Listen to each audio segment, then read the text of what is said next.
In 1969, two miners set out in search of gold, and they made a record-breaking discovery.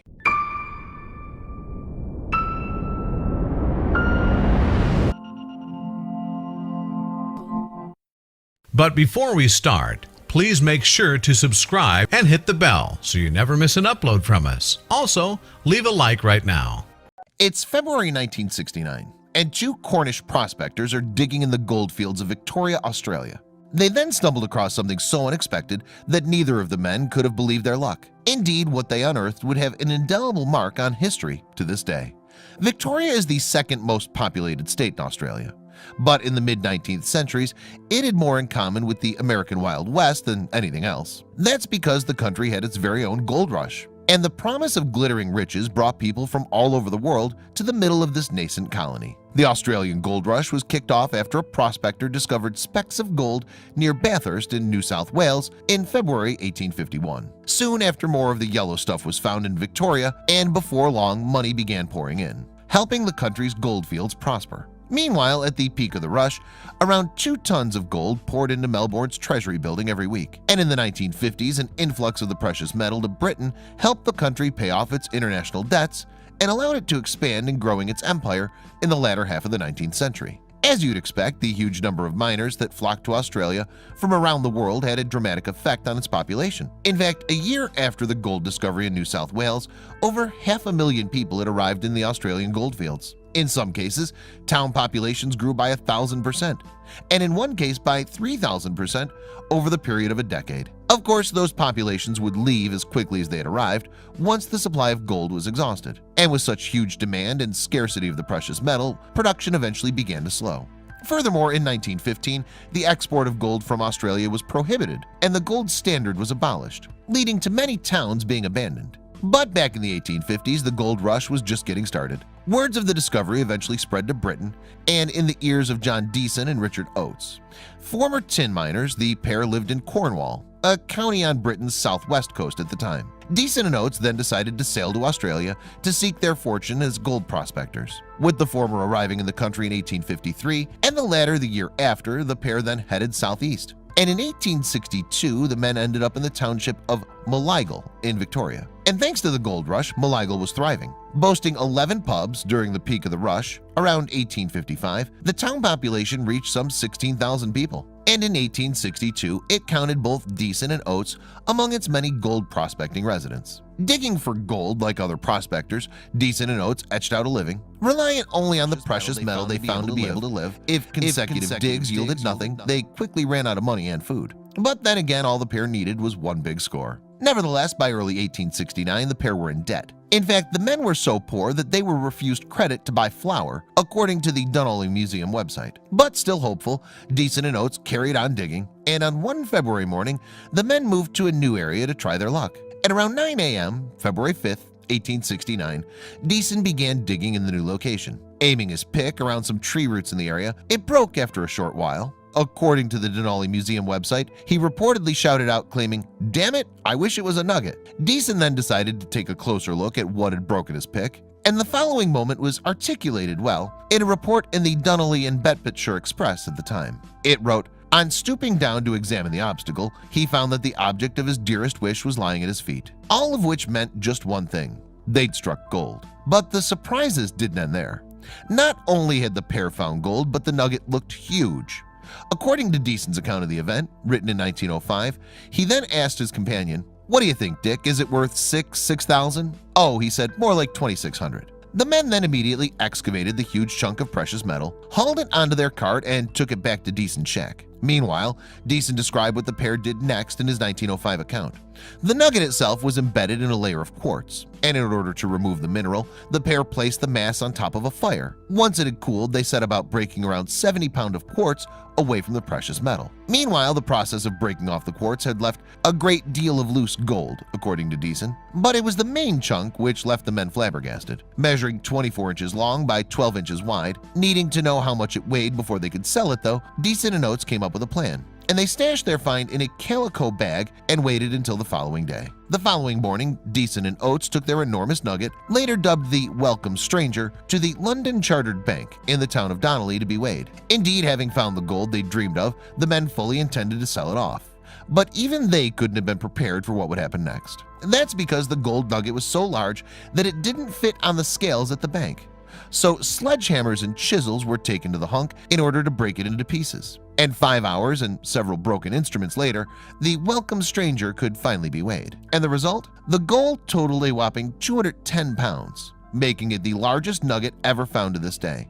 However, the pair neglected to commemorate their find while it was still whole. Indeed, no pictures of the Welcome Stranger exist. Indeed, any that you've seen are all replicas. Word of the incredible find then spread through the town of Donnelly, and a crowd formed at the bank, full of people wanting to see the enormous nugget. And when Deason and Oates received over $12,000 in exchange for the record-breaking find, they became instant celebrities. Meanwhile, Deason and Oates were incredibly generous with their find. According to the Donnelly and Bedfordshire Express, gold of at least a pound of weight was given by the delighted finders to their numerous friends, who were each anxious to retain a piece of the largest mass of gold the world has yet seen. Indeed, the Welcome Stranger caused a stir at the time, and why wouldn't it?